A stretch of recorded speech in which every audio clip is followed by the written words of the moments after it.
Yasodanandana Prajanaranjana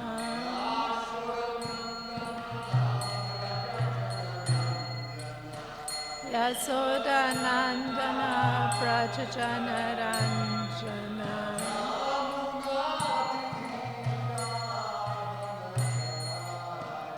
Yamunatira Vanachari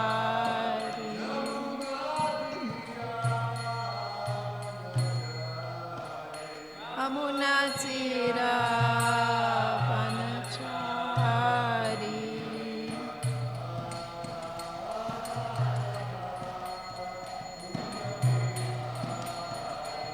Jaya Radha Madhava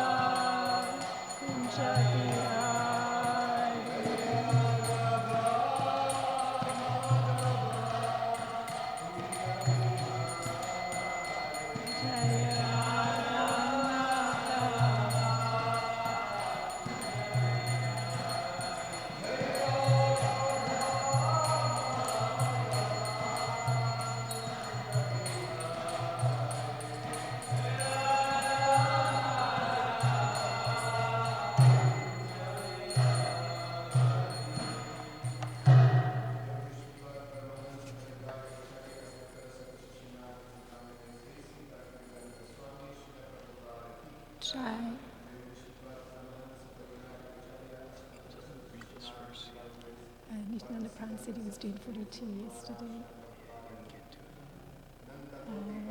On the schedule, 43 to 44 was assigned to me. We could just chant this if you wanted to. One option could be that we chant this verse, we read through it, and then we cover the one that can do that too. Or you can try to change it now. I thought you changed now because it's what I'm focusing on, and we can read the 42. Yeah.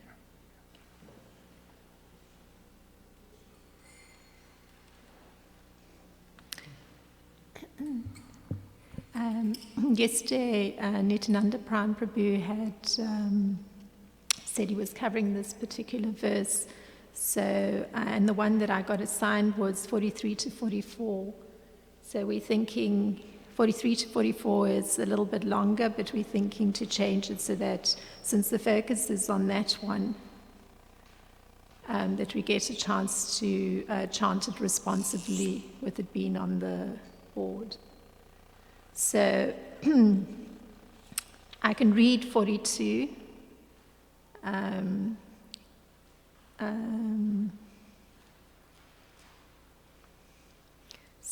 Okay.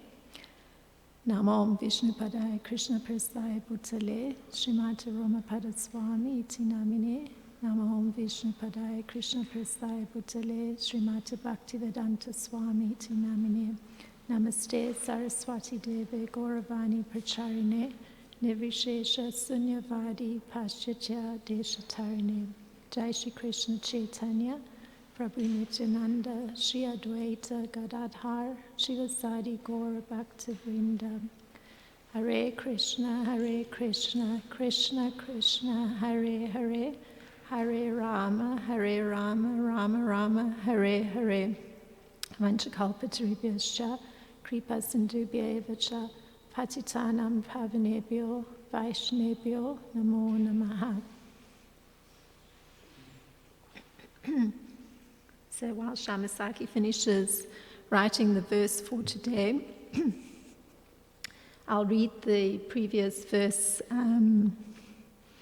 since there was some thought that possibly Nityananda Prabhu hadn't read it.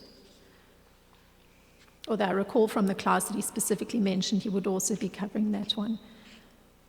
So I'll just read the translation. So this is 7th canto, 10th chapter, verse 42, reading the translation. In this narration about Krishna, the Supreme Personality of Godhead, various expansions or incarnations of the Lord have been described, and the killing of the demons Hiranyaksha and Hiranyakashipu has also been described. So I recall there was much of the lecture yesterday on that topic. So I'm going to proceed to text 43 to 44, which is the one that was assigned to me to do. So there's, since it's 43 and 44, we have 43 on the board, and that's fine. We'll chant that one responsively.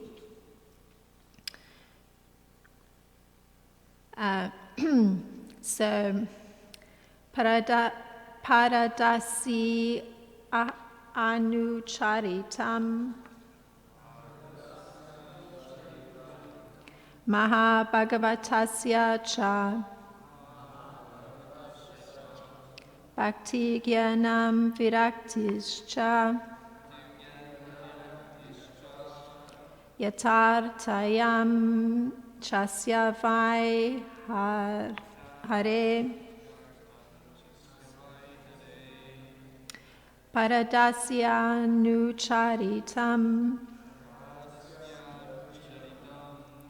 Mahabhagavatasya Cha Bhakti Gyanam Viraktischa Yatartayam Chasya Vai Hare Paradasya Nucharitam Mahabhagavatasya Cha Bhakti Gyanam Viraktischa Yatartyam Chasya Vai Hare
Mahabhagavatasya Cha Bhakti Gyanam Viraktischa Yatartyam Chasya Vai Hare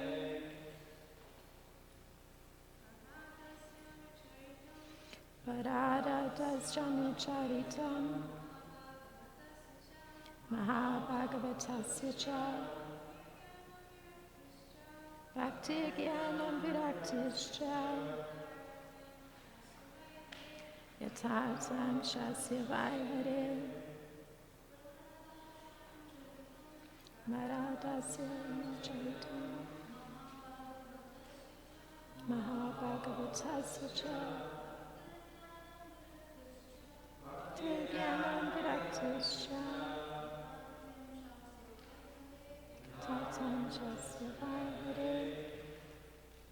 And the second part of this, Sarga Siti Apyayesyai Guna Kamanuvarnanam Paravera Sham Stananam Kalena Vyati Ayo Mahan. So we can do the word for both of them. Paradasya of Prahlad Maharaj. Anucharitam, characteristics, understood by reading or describing his activities. Mahabhagavatasya, of the great and exalted devotee. Cha, also. Bhakti, devotional service unto the Supreme Personality of Godhead. Jnanam, complete knowledge of the transcendence. Brahman, Paramatma and Bhagavan.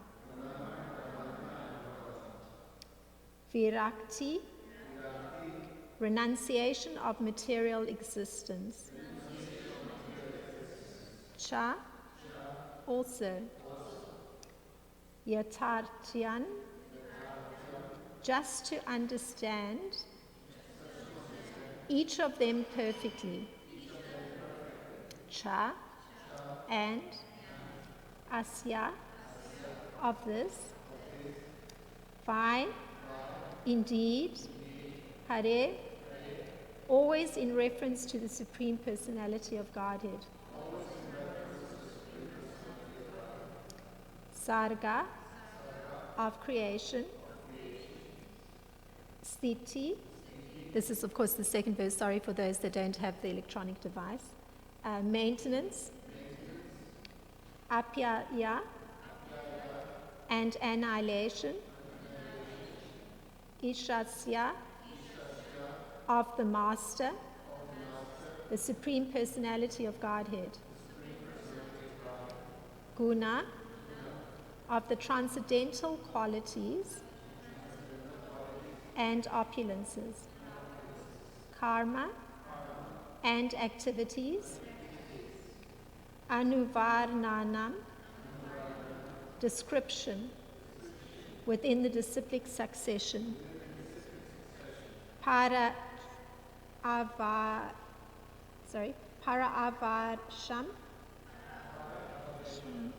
of different types of living entities, known as demigods and demons. Stananam, of the various planets or places to live. Kalena, in the course of time. Vyatyaya, the annihilation of everything. Mahan, although very great. So the translation. This narration describes the characteristics of the great and exalted Prahlad Maharaj, his staunch devotional service, his perfect knowledge, and his perfect detachment from material contamination. It also describes the Supreme Personality of Godhead as the cause of creation, maintenance, and annihilation. Prahlad Maharaj, in his prayers, has described the transcendental qualities of the Lord and has also described how the various abodes of the demigods and demons, regardless of how materially opulent, are destroyed by the mere direction of the Lord. So the purport by Srila Prabhupada. Srimad Bhagavatam is filled with descriptions of the characteristics of various devotees, with reference to the service of the Lord. The Vedic literature is called Bhagavatam because it deals with the Supreme Personality of Godhead and his devotee. By studying Srimad Bhagavatam under the direction of the bona fide spiritual master, one can perfectly understand the science of Krishna, the nature of the material and spiritual worlds, and the aim of life. Srimad Bhagavatam, Amalam Paramam,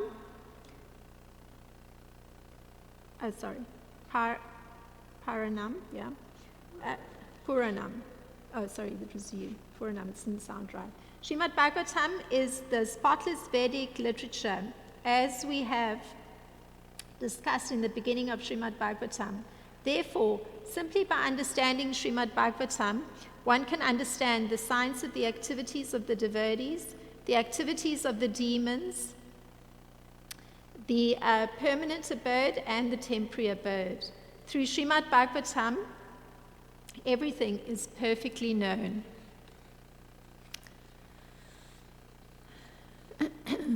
So,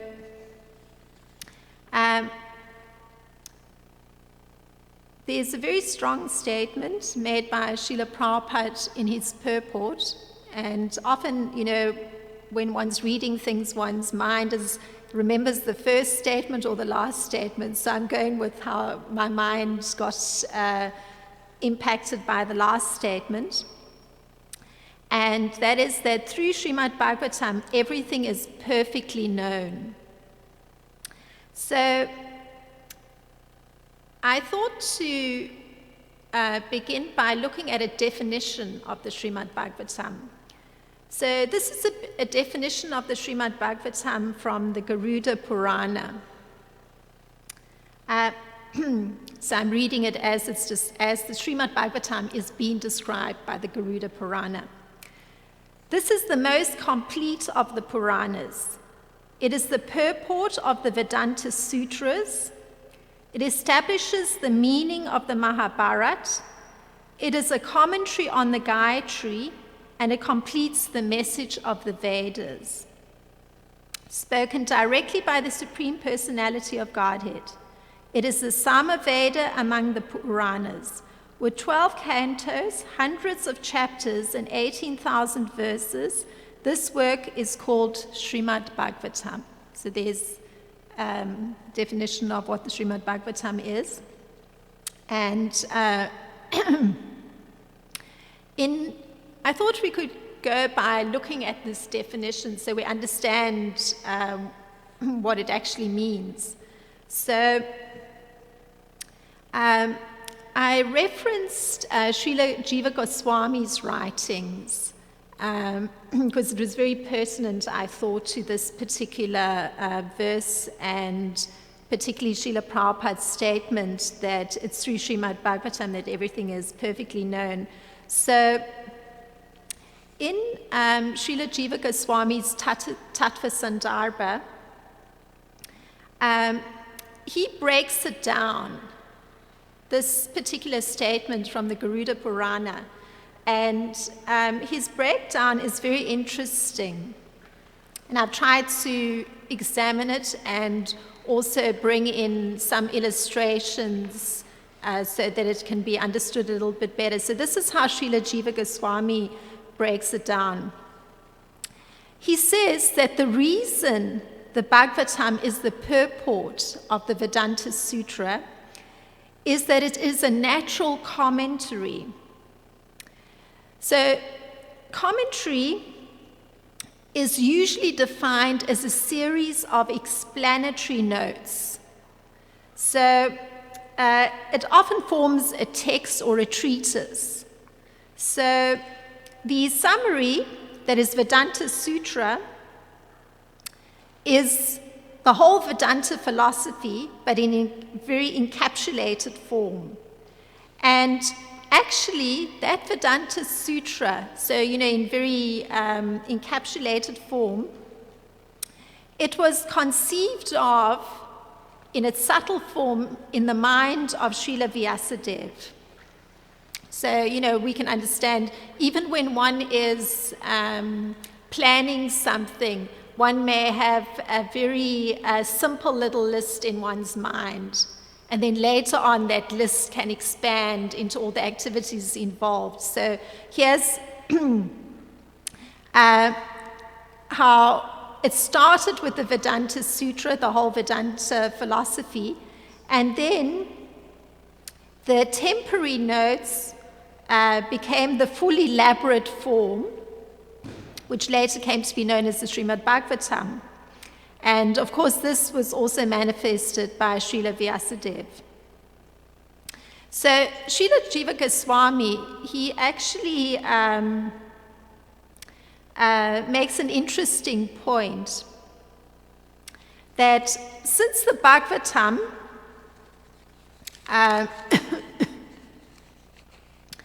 had appeared as the self-effulgent manifestation of the Vedanta Sutra, one can infer that any commentary that's produced by anybody in more recent times from their own heads, it's only worthy of attention if that commentary is faithful to the Bhagavatam. So that understanding of that intimate connection between the Vedanta Sutras and the Srimad Bhagavatam.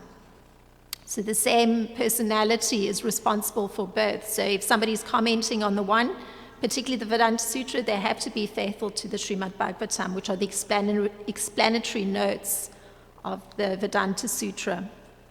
So I looked at something to illustrate one great personality who actually was consistent with this particular point being made by Srila Jiva Goswami, and that is Srila Baladev Vidyabhusan. And he actually immediately acknowledges Srila Vyasadeva, and in a most beautiful way. His commentary on the Vedanta Sutra, he begins with a very nice prayer. I'll say it because it's always beautiful to hear the prayers of these great personalities. So he says, Vedanta Sutra, Sutram Shubtis, Tamansi Vyadasya, Vastuniya Parikshayate, Sajayati Satyavataye, Harir Anuvrito Nat. So the translation, Vyasadeva is the son of Satyavati. Vyasadeva is the incarnation of Lord Hari, and he is very dear to the devotees.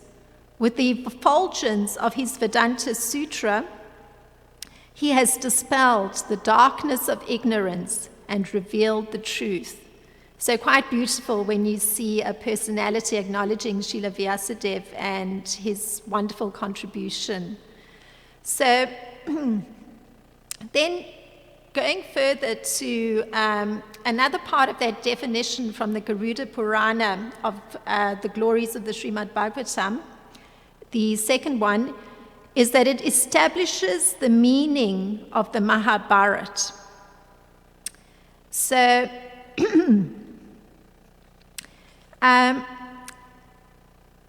it can be stated that within the Bhagavatam is the meaning of Mahabharata. So the other way around too. By way of understanding the significance of this, Srila Jiva Goswami writes that long ago, and this is very interesting because it's a graphic illustration, Vyasadeva made all the sages and demigods, headed by Lord Brahma, place the Mahabharata on one side of a scale and all the Vedas on the other side of the scale. So the Mahabharata, they found, weighed more. So the one literature. So this is just on the external weight matter. But it got its name because it is weighty knowledge, not because of its physical weight. So it's called Bharavatvat, and because of its greatness, the Mahadvat. So there's an additional description of the Mahabharata which augments the role of Srimad Bhagavatam. The Mahabharata has the purpose of describing the Supreme Personality of Godhead, as stated by, this is another great sage, Janmejaya, to Srila Vyasadeva. So he's talking to Srila Vyasadeva, and he says, and this is there's a section in the Mahabharata called the Moksha Dharma, so these are his words. He says, this is the,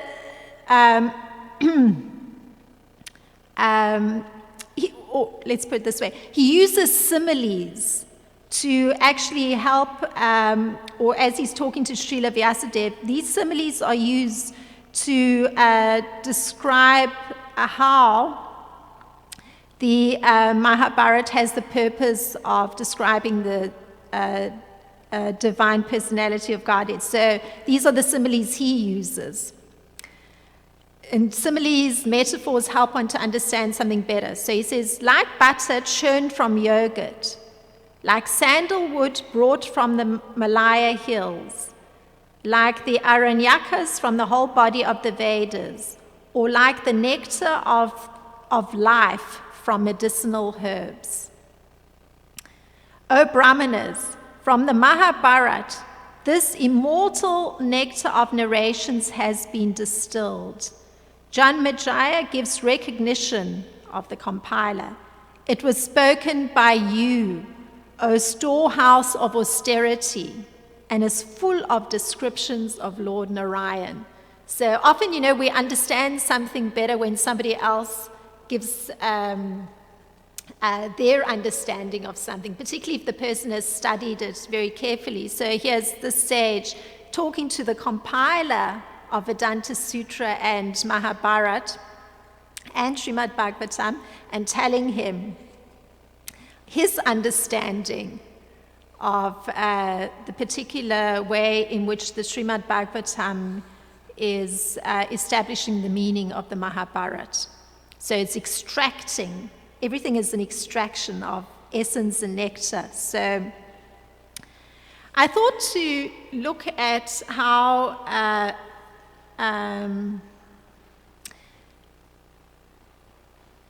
the Mahabharata is working in a way different in one sense from the Srimad Bhagavatam, and that is that there's a very strong narrative element. So I pulled an example to show how this narrative element works in the Mahabharata, and maybe it will highlight something of where we're moving towards.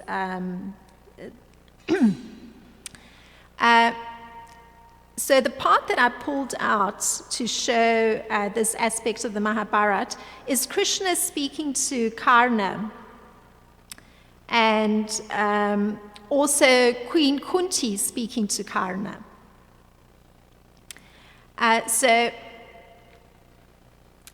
Here is a little description of some of that narrative style of the Mahabharata. Not knowing of your birth, you have not realized that the Pandavas are actually your brothers. You now serve Duryodhana. So this is Queen Kunti talking to her son who didn't know this was his mother. You now serve Duryodhana. This is not proper, my son. You are being led by avaricious and deceitful men who have stolen Yudhishthira's kingdom. You will be ruined if you continue to follow them. Instead, follow the virtuous path and join your brothers.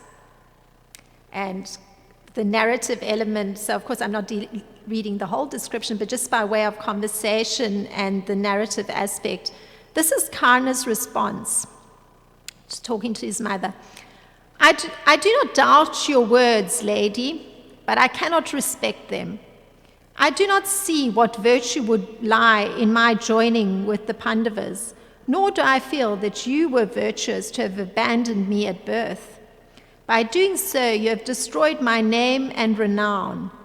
I have been labeled a suitor and denied the rights of a Kshatriya, which were rightly mine. And he actually also mentions that the greatest enemy wouldn't have done something so awful as his mother has done to him. So then there's the next part of how Krishna speaks to Karna. So this is the whole narrative in Mahabharata. Krishna places his hand on Karna's shoulder and says, according to scripture, the child born of a mother before her marriage becomes her husband's son. You were born before your mother's marriage, Karna, and are therefore Pandu's son. The Pandavas are on your father's side.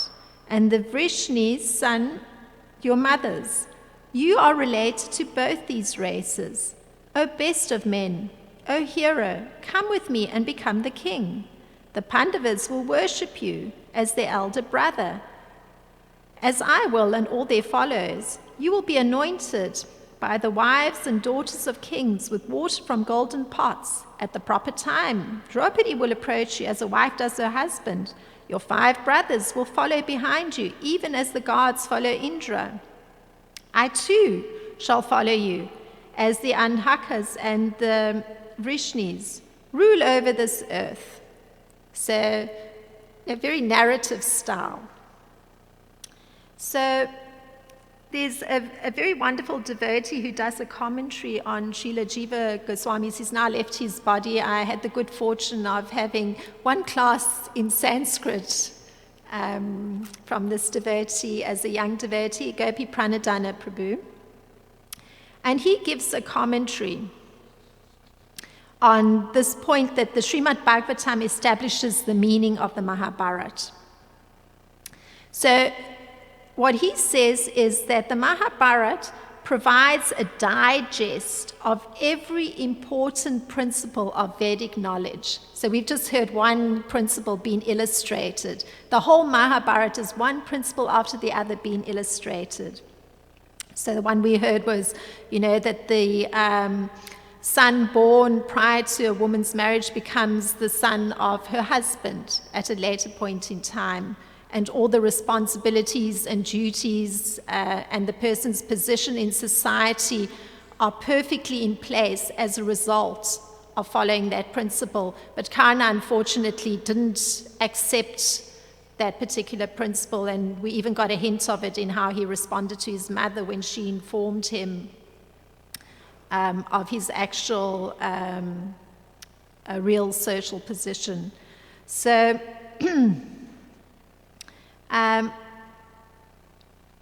So what the Mahabharata does, it makes these Vedic principles very interesting, and it's very easy to understand. Like, just from reading this, oh yes, makes perfect sense. So, so in many ways, it's actually because of this, the fact that it's so easily understandable and it's illustrating the Vedic principles so nicely, it's often considered a more appropriate source of knowledge than the Vedas themselves, which is very interesting. So just by narrative, following narrative, you can learn all the Vedic principles, and perhaps even more easily than the whole Vedas themselves. So it's but in actual fact, what the Mahabharata is by definition is an elaborate narration of the greatness of the noble dynasty of King Bharat, and especially the 5 sons of Pandu and their friend Sri Krishna. So that's the definition of the Mahabharata. So Gopi Pranadhana Prabhu, in commentary on this comparison between Srimad Bhagavatam and Mahabharata, he points out that the confidential essence of the Mahabharata is in its revelation of the Supreme Personality of Godhead. So you hear a lot about, Krishna giving advice, directing the lives of the various personalities. But in particular, where the Mahabharata gives this essence is in the Bhagavad Gita. So you have to come to that section to actually understand Krishna's position. But he says it's also given in the Vishnu Sahasranama, so you could also get a sense of Krishna's position, and also in the Narayaniya. I'm not familiar with it, so we find Krishna giving them this most confidential knowledge just by way of following up on Gopi Pranadhana's point. When we read one particular verse, it's very significant in Bhagavad Gita, And that is where he's talking to Arjuna, and he says, this knowledge is the king of education, the most secret of all secrets. It is the purest knowledge, and because it gives direct perception of the self by realization, it's the perfection of religion. It is everlasting, and it is joyfully performed. So here's the crux of the matter, just in this very verse.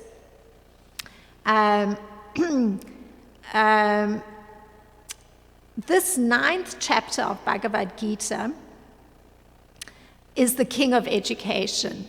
So moving away from the Mahabharata, with its very nice narrations, illustration of Vedic principles, one goes to the essence of everything, and this particular verse epitomizes that essence. The king of education, as Srila Prabhupada calls it, because it gives the very essence of all the doctrines and philosophies. And so many of these philosophies, great sages explained, such as Kapila, Gautama, Sandhya, and finally Srila Vyasadeva. So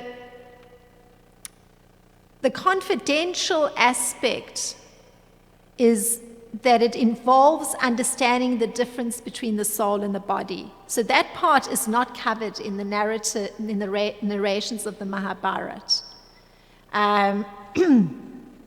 So the reason that this confidential knowledge is king is that it culminates in devotional service.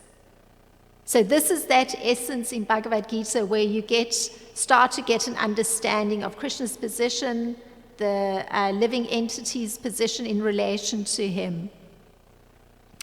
So this is that knowing that Srila Prabhupada refers to in this purport of Srimad Bhagavatam that we did today. Because this education is not just external knowledge, such as, like sociology or mathematics or even ethics, because the Mahabharata is covering a lot of ethics, but it's an education in internal knowledge. So this is the particular glory of the Bhagavad Gita within the Mahabharata. So, just going back a little bit, in the Padma Purana, there are many activities that are analyzed, and it's interesting, and I'm highlighting this because of contrasting this difference with the Puranas and the Bhagavad Gita with its essence on devotional service. And the Padma Purana actually puts it that actually all activities that are fruitive are entanglements in different stages and forms of sinful activities. So any fruitive activity. And the reason for this is that one can perform a sinful act, so it might seem like it's actually stopped, the act's been performed, but in actual fact, there may be other sinful tendencies that are there that are just the seed is there just waiting to fructify. So some sins are still in their seed form, and while others are already giving fruit. And these are being enjoyed, and the word enjoyed is used because actually you're going through it, you're going through your life, and you're experiencing distress and pain. So that's the fructified seed of some previous sin. So in fact, all fruitive activities, it's like a series of, the sinful reaction either waiting to come or it's already manifesting. So that's is shining more light on the glory of this essence of the Bhagavad Gita, this internal knowledge where the focus is on performing devotional service to the Supreme Personality of God, so that one is outside of that cycle. So what the Srimad Bhagavatam does, now going back to that, is it amplifies the same essence of the Vedas into a complete course on the science of God consciousness. So it's a very advanced course. So there's a verse actually that highlights this point. It's right in the beginning of Srimad Bhagavatam in the first canto and the first chapter and the third verse. O expert and thoughtful men, relish Srimad Bhagavatam, the mature fruit of the desired tree of Vedic literature. It emanated from the lips of Sri Sukadeva Goswami. Therefore, this fruit has become even more tasteful, although its nectarian juice was already relishable for all, including liberated souls. So, it's a course that's very relishable. Generally, advanced courses may not necessarily be relishable. One has to go through some struggle because one is, like, I mean, when I was studying, like doing postgraduate study, it was a course that wasn't popular. So there were only 8 students, but each of the students had come from a different country because they were attracted to that particular course, and this was the only university that provided that particular course. And it wasn't that you could call it a relishable course, because there was a great deal of a new way of doing things that had to be learned. So I remember everybody actually being a little bit stumped going through the course, because the course was teaching how to teach philosophy and to children. And there was one student who had come from one of the Nordic countries, and she had already had experience in applying some of this methodology. So she was the one who was very comfortably sailing through the course while everybody else was, because it was challenging every preconception one had of teaching. But here, you find that by virtue of the fact that a great saintly personality, Sukadeva Goswami, has realized this knowledge that Srila Vyasadeva has written and put down, it actually makes everything that one's taking from the Srimad Bhagavatam that much more relishable, that much more exciting, because it's already been digested and broken down. So one doesn't have to try and grapple with it. So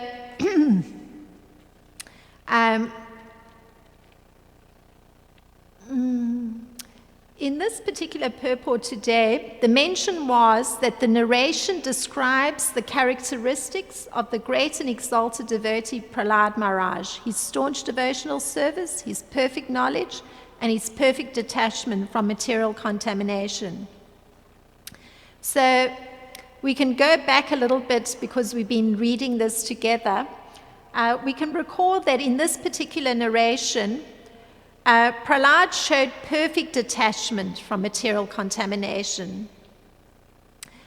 And there's a nice words that came out of his mouth. O most worshipable Lord, because the seed of lusty desires, which is the root cause of material existence, is within the core of everyone's heart, you have sent me to this material world to exhibit the symptoms of a pure devotee.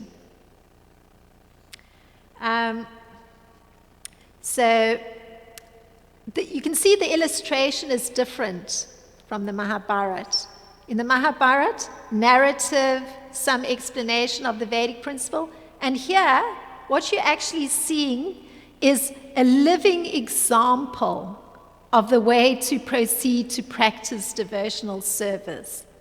And in fact, in this particular case, Srila Prabhupada, he's commenting that a pure devotee who comes by the order of the Lord, he's showing by his personal behavior how to become a pure devotee, and is in fact a practical example for all living entities, even including Lord Brahma. So, kind of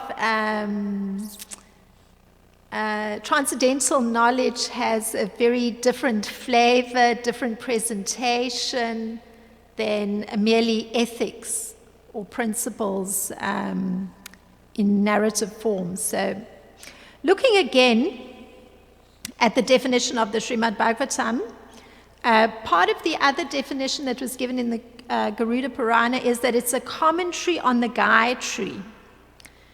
So, Srila Jiva Goswami, in his Tattva Sandarbha, he draws our attention to a particular statement in the Srimad Bhagavatam, which is spoken by Vidura to Maitreya. And this is from the 3rd canto and the 5th chapter and the 12th verse. I'll read the Sanskrit because it's got significance. Munir vivakshur bhagavat gunanam shakyapi te bharatam aha Krishna yasmin nirnam gramya sukhamuvadair natir grihita nu hare stayam. So, translation of that particular verse: your friend, the great sage Krishna Dvaipayana Vyas, has already described the transcendental qualities of the Lord in his great work, the Mahabharata. But the whole idea is to draw the attention of the mass of people to Krishna Kitab, like Bhagavad Gita, through their strong affinity for hearing mundane topics. So indeed, I find I have the experience when I read the Mahabharata, it's kind of exciting, and, it opens up this particular area, and then one thinks, oh, this personality is dealing with it in this particular way, or that personality is responding in that way. It's very dramatic. But the idea is to actually draw people into coming to Bhagavad Gita. So Srila Prabhupada comments that Srila Vyasadev's compilation of the Mahabharata was done in such a way that people could read the Mahabharata with great relish, and in the course of mundane happiness could also take advantage of Bhagavad Gita, the preliminary study of Srimad Bhagavatam. So persons are being given their chance for transcendental realization through the Bhagavad Gita. Now, that particular statement right at the end of the purport, where Srila Prabhupada mentioned that Srimad Bhagavatam allows for perfect knowing, this is how Srila Jiva Goswami, what he says in relation to the Srimad Bhagavatam. We can conclude that Srimad Bhagavatam deserves the status of emperor of all scriptures. For these reasons, the Skanda Purana has determined that one needs study only Srimad Bhagavatam. Interesting. And that it is the best of scriptures. So this is a statement he makes in Tattva Sandarbha. Indeed, going back to this verse and its mention of Prahlad Maharaj, he's described the Supreme Lord in his prayers. So again, that very personal relationship through devotional service, where we get to understand something of Krishna and the devotee and how it plays itself out.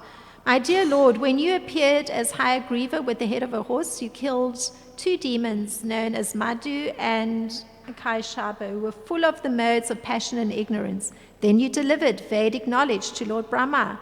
For this reason, the great saints worship your forms as transcendental, untinged my material qualities. So he states it very clearly what Krishna's position is. So this is that knowing that's found in this advanced treatise of Srimad Bhagavatam that Srila Prabhupada is referring to. Lord Krishna, the Supreme Personality of Godhead, has a transcendental form, and he's always ready to give protection to his devotee. So those were some thoughts that came. I had like literally one day to think of something in relation to this verse, so you'll forgive me if I stumbled a little. So these were, this was some attempt to look at how Srila Jiva Goswami has looked at the glory of Srimad Bhagavatam in relation to this definition coming from the Skanda Purana. Thank you. If there's any thought anybody might like to share.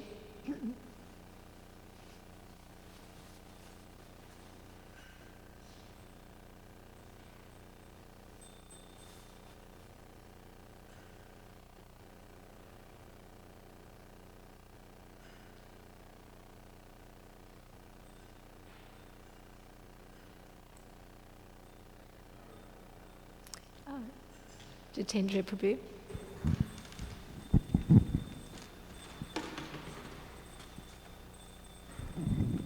I was just wondering, what is your favorite translation of the Mahabharata? You know, ISKCON's got several out there, and I was just wondering, some are a little more extensive than others. What is the one you've consulted? It's a very thick one. I didn't look very closely, Sabal, maybe you can help. What is the one we have at home?